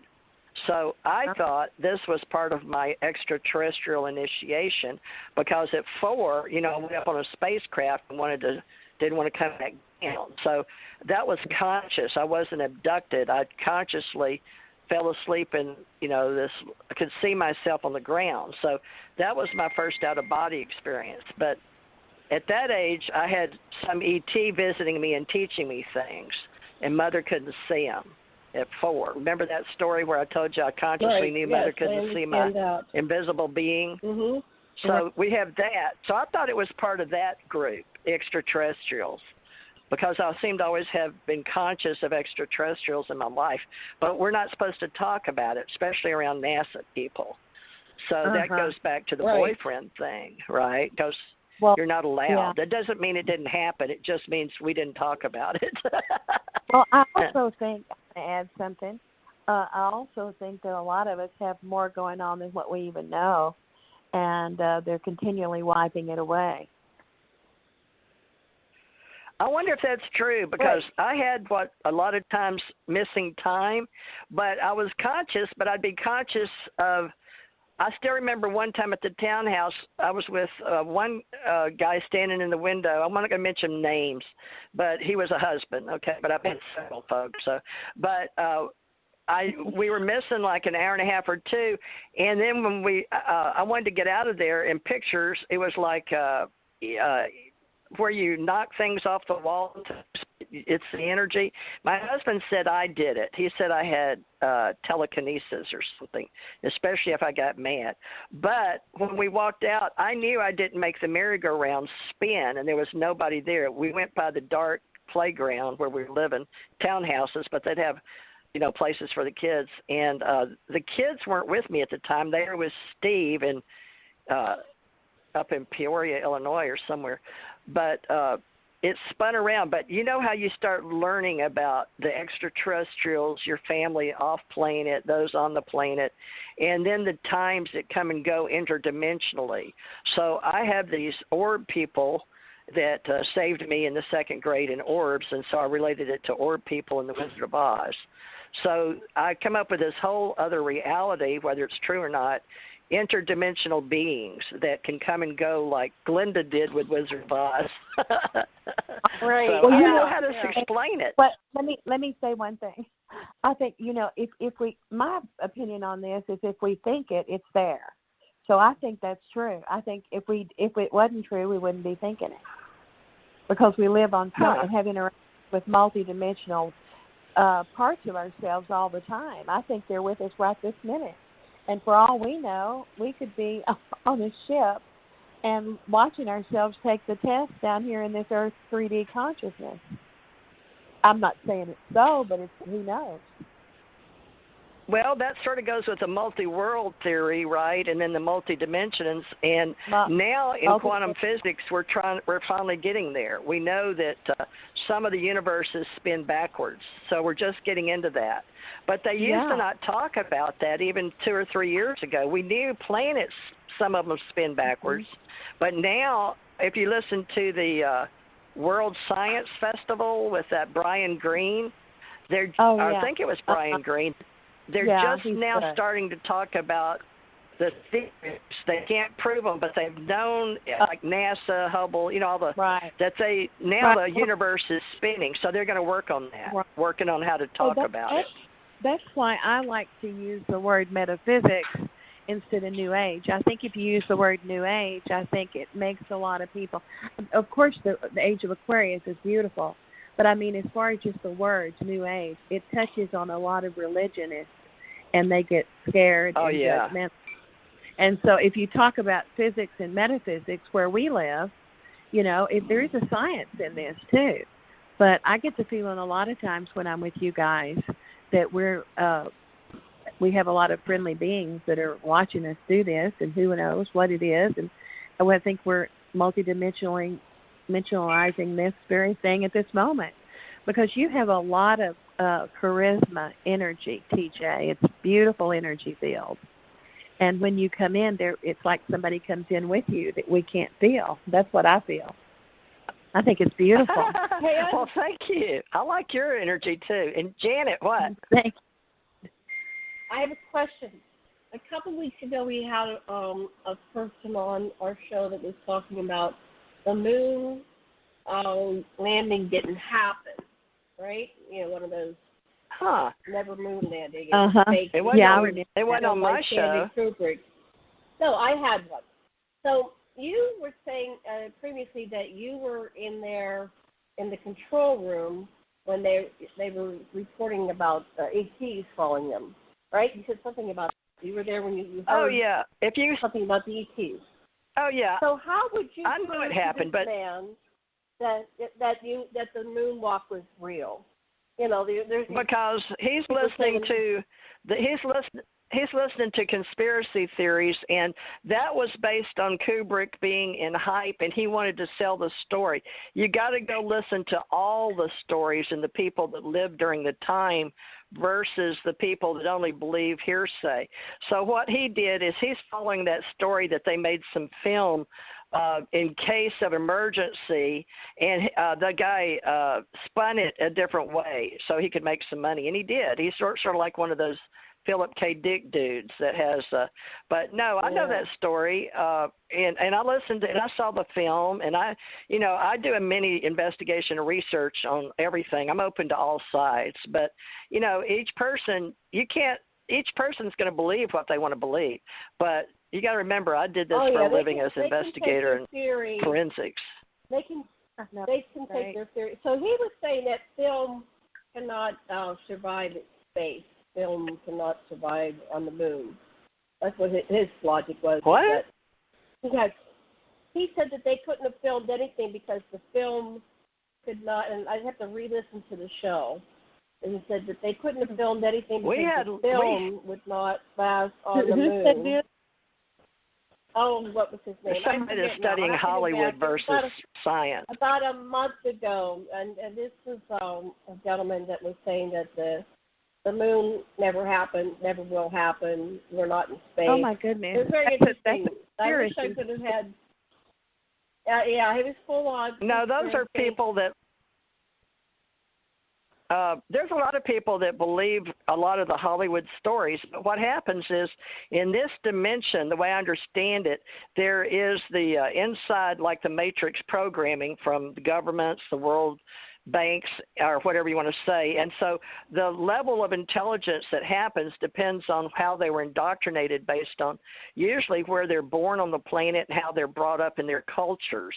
So there's all type of culture wars. But here in America, after World War II, during the well, back in the day, back when all these different, we'll go into alien ancient history, all the worlds knew about the empires that came and went. And we go back to, all the different deluge stories, 7 to 10 of them, and all the ancient. So it depends whether you want to believe fire clay tablets were real, and then how we believe in what history's been here as far as it's been translated correctly. But now we're finding all the pictures of the dinosaurs and men's feet, walking with dinosaurs and stuff. So we're finding a lot that we thought one way, and how men that won the wars, if you go back to the study of wars on the planet, it all came from my extraterrestrial gods anyway. The gods versus the demons, and then the angel stories and the watchers and the fallen ones and the 200 and the Anunnaki stories. It's all the same energy, just depends on who was telling the story.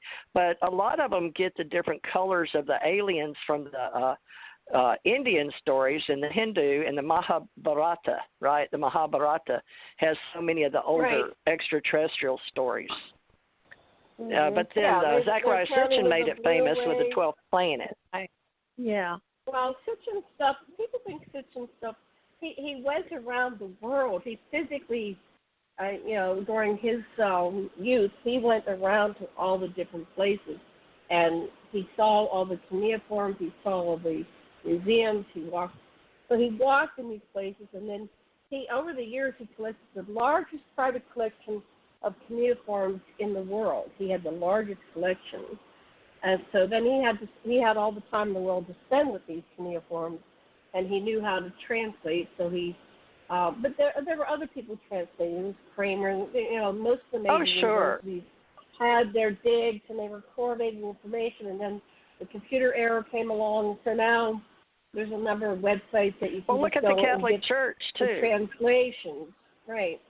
But, of course, Catholic Church wants to control the narrative, so they control the story. And there's always the faction that wants to control the story, and then you have the Constantine and the Fifth Ecumenical Council, and how they threw out a whole encyclopedia of books, and they kept the books that they made into the quote-unquote Bible. But there's 2 or 3 Bibles of the lost stories of the Bible, and they have a full story of Mary when she was young, and she was an immaculate conception. Her mother couldn't have children, and so she was conceived by artificial insemination. So the extraterrestrials were doing interventions with a lot of the bloodline that they wanted to perpetuate, and so when you research it, there's all these stories of immaculate conception.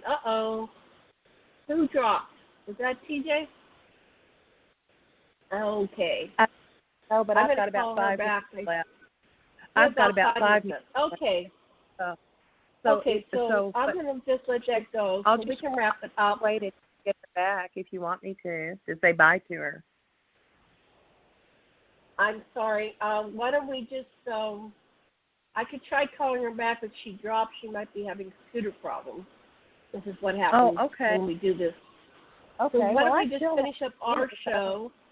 What would you like for me to just keep going, or what do you want to do? Yeah, going until you have to leave. So you have 5 more minutes before you have to go. Okay. So can you hear me? About your ET experiences. That's fine. I'll tell you if I can't hear you. If I don't say I can't hear you, then you know I can hear you. Because we do have bad Wi-Fi in this building. So anyway, we're fine. I don't know what we were talking about. We were just talking about the science part. It was interesting of the whole thing and that sort of thing, and how we were living multidimensional beingness from time to time, and or whatever. I like for the people to know out there that we are more than just a 3D being. This is in the theater. I think it's so important for them to know that we're in class, in the theater, whatever you want to call it, and that we don't die. There is no death. And it's a time for us to grow spiritually in the light of love and ask questions, and how to, everybody wants to control, everybody wants to make themselves and be their life. And people, we can all do it. Nobody's any better than anybody else. But the person has to learn how to trust them, and what they're receiving is real, because it's my belief that if a thought comes from the mind and the brain, it has to exist somewhere. You wouldn't be thinking it. So that's an existence of itself. Right. So that's what I was just trying. People say, oh, don't mind me, I'm making it up. And Sash will say, well, where are you making it up from? Right? Because everything in creation it exists already. It only changes in form. So you're pulling it in from somewhere where it already exists. And you're making it your own. And so it's just whether or not you're going to accept it or not. Right. And if you accept that you have that, then you can go and be who you want to be. And that's true. It's not hard. It's just trust. And I think that was great. So what would you like our listeners to know about your practice and what you do with people? We have about 2 more minutes or 3 minutes. Go ahead. Okay, well, I wanted to do a session with you. Okay, I have a website. It's KarenGresham.com, KarenGresham.com. And that has my number and how they can make an appointment. I do afterlife readings, and I'm a clinical hypnotherapist by license. I'm an educator by license, and I'm also an empath. And I've had a lot of people, and I've been working with some of the ER people in the hospitals every now and then. So I'm pretty aware I've learned a lot about this virus medically. And so I can help whoever is interested in learning about their path and going forward, and how to bring love into their life and celebrate their emotions. And so if they want to call me for a session, I do virtual. I don't see anybody in person because I do everything on either Zoom, FaceTime, or I do a Zoom, FaceTime, and then pre-conference. I do virtual. Thanks to my dear angel teacher Derek, who's taught me everything technological, and I know less than I know more. I know just a little, but just enough to You're learning it now. You're in a learning curve. You're doing great. I really am proud of you. Well, I'm not as smart as you are. You are very smart technologically, but I'm working to survive, and that's great. Well, you're doing a great job. You're doing a great job. And it's been fun tonight. Yeah, we had a great show. So your website, once again, is spell your website for people so they know how to get a hold of you. Okay, it's KarenGresham.com, KarenGresham.com, KarenGresham.com. Excellent. Yeah, and my phone number is I want to invite. Oh, go ahead. Go ahead. 214. Say your number again. 214-521-0869. And if they don't get me, it's because I'm in a session. And just to leave a message and a phone number and a name, and I'll get back with them because I'm right here. Excellent. Okay, that sounds great. So I'm going to end the show here. I'm not going to play some music. I'm just going to end it. But you remember to go check on aquarianradio.com, AQUARIAN radio.com. We have all the archives there. We've done a lot of shows with Karen and other guests. And, do check out our archives. And if you want to schedule a session with me or Dr. Lessin, there's a booking link, or I forget what it says on my website. Check that out, and we'd love to do a session with you. I'm only doing about 5 hours a week because I'm just so busy with these radio shows. So if you want to get in a booking, book early. I do different things. Karen, I recommend you do one with Karen, one with me, one with Karen, one with me. Keep going. Because we do different approaches.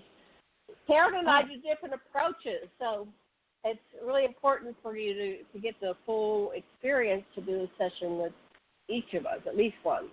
So, alrighty, I'm going to sign off now, but thank you so much for coming, everybody. Oh. And you've been listening to UFO Secret Space. Okay, much love and blessings, and aloha, everybody. Farewell for now.